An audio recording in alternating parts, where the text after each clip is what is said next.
So the other day, I had someone message me on LinkedIn. They asked a really good question. They asked, well, how do I write content that's engaging for a boring niche? Now, I don't think any niche is per se boring, but there are some that maybe have a slightly more stale reputation content wise. So, for example, let's say we are in the heavy machinery niche.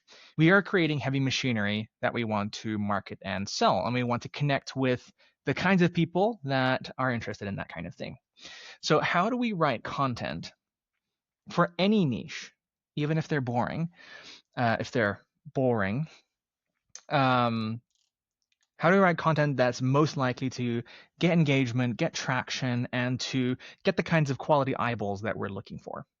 So I've built this little diagram here, and I want to go through each section because I think it's very important. The main framework here that I need you to think about is when you're creating content, you want to focus on two things. You want to focus on universal themes and personal perspectives. So universal themes are things that anyone can relate to. So these could be experiences or things like wanting to be more valued at their job, having to fire someone from a job, wanting to spend more time with their family, not feeling like their business is scaling fast enough. These are all experiences that you are not going to have in isolation. Even if you think you're having the worst life or the toughest time in your business, there's probably someone else that has had this experience. And the more universal this experience is, and the more like emotionally you're going to resonate and feel this thing, the more likely it is to be able to spread like wildfire. That's kind of the bottom line. So we want to look for universal themes that people are going to really resonate, connect with, relate to, etc. So that's what we're looking for. So we find universal themes and then we look for the personal perspective. And the personal perspective is where we kind of get the sauce. So if we go back to our example again of the heavy machinery niche, a universal theme we might go for a piece of content is frustration over equipment not working, right? People in that niche, in that industry, are probably likely to have that problem. This is a more niche universal experience, but to people in that niche, it's a fairly universal experience. And then the personal perspective part is where you inject your own personal story, experiences, etc., that kind of give it the more intimate sort of feeling. So you might say, I had this experience when I was 20. I was working with a tractor and the engine exploded. And I thought, oh my goodness, I've ruined this tractor. This is the worst thing ever. But actually, I realized that the problem wasn't with me. It was just with the engine, which was poorly built. And that's why here at whatever company it is, we like to do things in such and such a way. So I'm giving a bit of a spoiler of some of these other insights here. But the point is, the personal perspective is what makes it unique and interesting. This is especially relevant for, again, those boring niches, because if you have a hard time, like say, for example, you are in, let's say you're in accounting. Maybe accounting isn't the most sexy niche ever. Maybe you don't want to talk about like accounting stuff. You know, it's not very accessible. It's not very interesting maybe to a lot of people. What we can do is we can tell a story about something that is a universal theme and tie it back to our personal experience. So we might write about the experience of having to hire and fire someone, as an example. And then the personal perspective, the context you put it in, is your industry, your business, your niche. And so that's what allows people to see, oh, this person's in accounting. Oh, this is another human being with real problems. I want to connect and follow this person. I think the mistake and the trap that a lot of people fall into is that they're too focused on needing to be a thought leader, needing to educate, and needing to sound smart online. These are all very good things, but what we really want to focus on is feeling like we can draw people in with our content, and their personal perspective does just that. So again, the main way that your content has the highest likelihood of going viral is to have a universal theme paired with a personal perspective.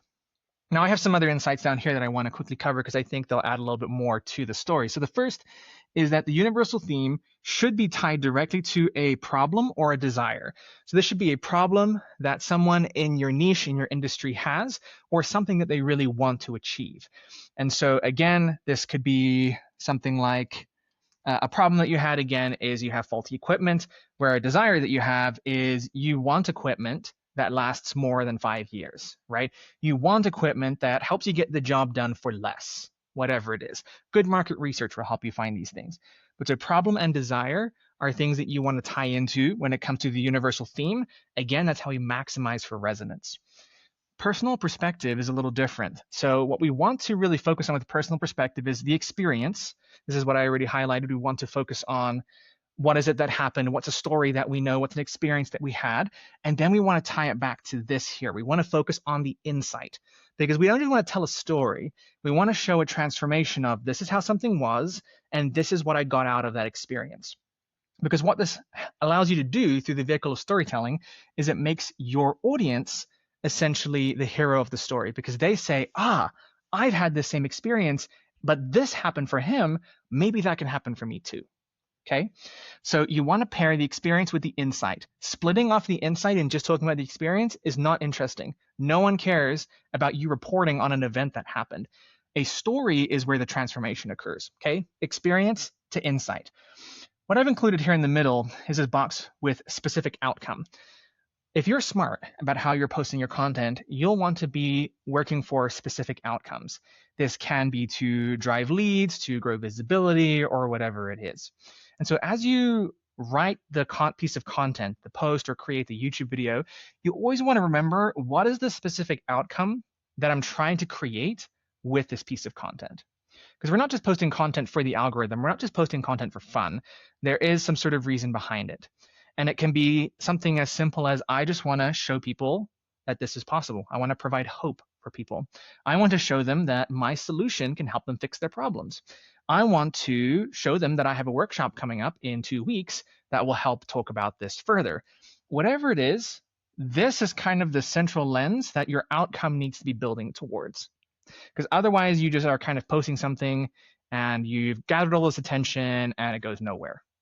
So we always want to make sure there's a specific outcome. So I hope that this is helpful. This is an easy framework that I use for a lot of the content that we write for our clients. And again, it's just to focus on what's a universal theme or experience. The broader, the more accessible it will be. The further your reach, the more narrow, the deeper it will go into the kinds of people you're trying to connect with in your niche. And then bring in your personal perspective. What context did this story occur in? Why did this matter? What did you learn from that experience? And then always focus on the problem and desire for your intended audience and the insight and experience that you got out of what happened. And if you do this, you'll always be able to create content that deeply resonates and has a higher chance of going viral. So I hope this helps. Apply this in your content, and I'm excited to see where it takes you.